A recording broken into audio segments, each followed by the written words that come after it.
Assalamualaikum dan salam sejahtera. Sinar PM 17 April bersama saya Liza Hassan. Bekas Perdana Menteri Tun Dr. Mahathir Mohamad berkata keputusan menamatkan PKP harus dikaji dengan teliti dan tidak dibuat hanya kerana bimbangkan ekonomi negara akan jatuh. Apa yang penting katanya, langkah pemundungan wabak yang telah diambil sebelum ini seperti pemakaian penutup hidung dan mulut serta penjarakan sosial yang tidak tahu bilakah ia wajar ditamatkan.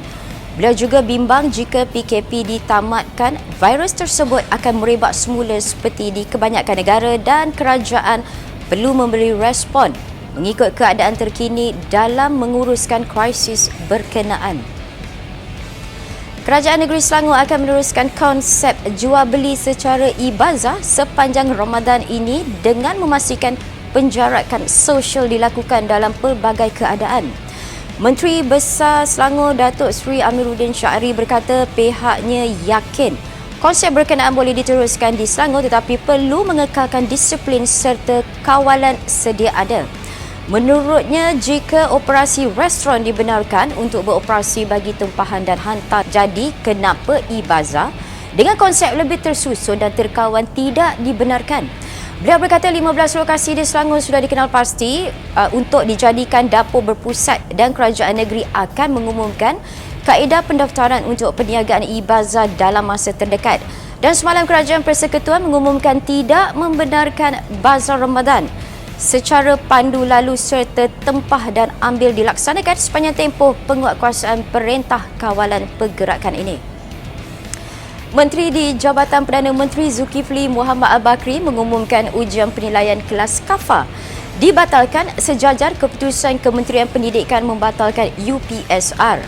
Beliau berkata pembatalan UPKK tidak akan menjejaskan penilaian terhadap penguasaan pelajar selepas mengikuti kelas Al-Quran dan Fardu Ain KAFA bermula tahun 1 hingga 6 di peringkat rendah.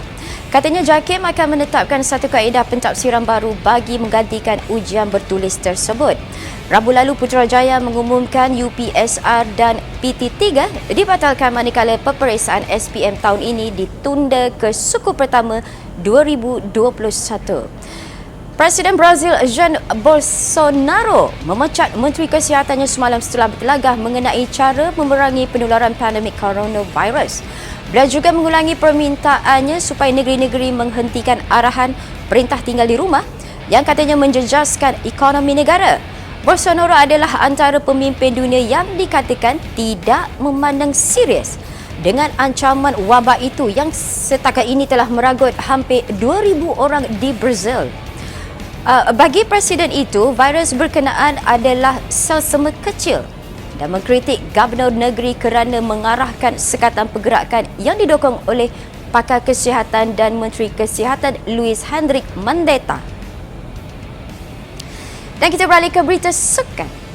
Chelsea menyumbang 78,000 makanan percuma kepada Perkhidmatan Kesihatan Kebangsaan Britain NHS dan Badan Kebajikan yang membantu warga emas serta golongan memerlukan ketika krisis COVID-19.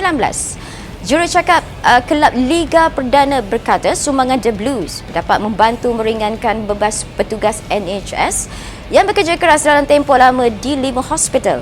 Menurut pemilik kelab berkenaan Roman Abramovich yang memberi sokongan penuh dalam program ini. Sementara itu, Stadium Old Trafford Manchester United yang kebiasaannya dipenuhi warna merah akan disinari cahaya biru bagi menunjukkan sokongan kepada NHS ketika pandemik ini. Teruskan mengikuti perkembangan semasa dalam dan luar negara di www.sinaran.com.my dan teruskan sokongan anda untuk barisan hadapan dalam memerangi wabak COVID-19 dengan hashtag Jangan Putus Asa Malaysia.